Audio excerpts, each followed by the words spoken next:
बैठक के बाद पशुपालन मंत्री सौरभ बहुगुणा ने कहा कि जो प्रमुख मुद्दा लाया गया उनमें से एक स्किल डेवलपमेंट के सेवा योजना विभाग का है, जिसमें हम जो ऑर्गेनाइजर हो पेमेंट करते हैं उनकी पेमेंट स्लेब में परिवर्तन किया गया है। अक्सर यह शिकायत आ रही है थी कि जो बाहर की कंपनी है वह पहली और दूसरी किस्त लेने के बाद नौकरी नहीं लगाती और अंतिम किस्त को छोड़कर भाग जाती है।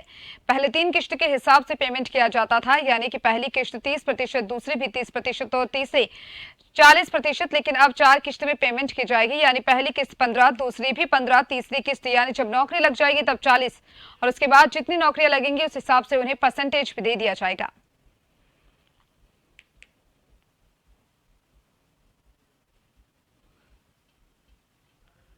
बताएंगे, माननीय मंत्री वही हैं।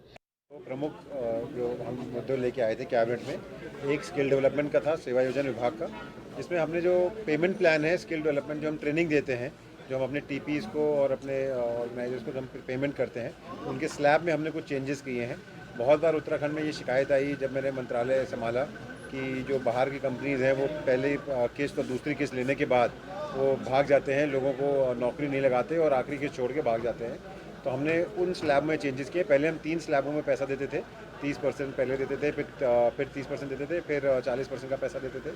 उसको हमने 4 स्लैबों में कर दिया है। पहले हम 15% पैसा ही देंगे, सेकंड किस्त में भी 15% देंगे, थर्ड किस्त में जब वो नौकरियाँ लगाना शुरू करेगा तब उसको 40%, और जितनी नौकरी बच्चों की लगाएगा उसके हिसाब से उसको स्किल में पैसा मिलेगा और परसेंटेज उतना ही उसको मिलेगा।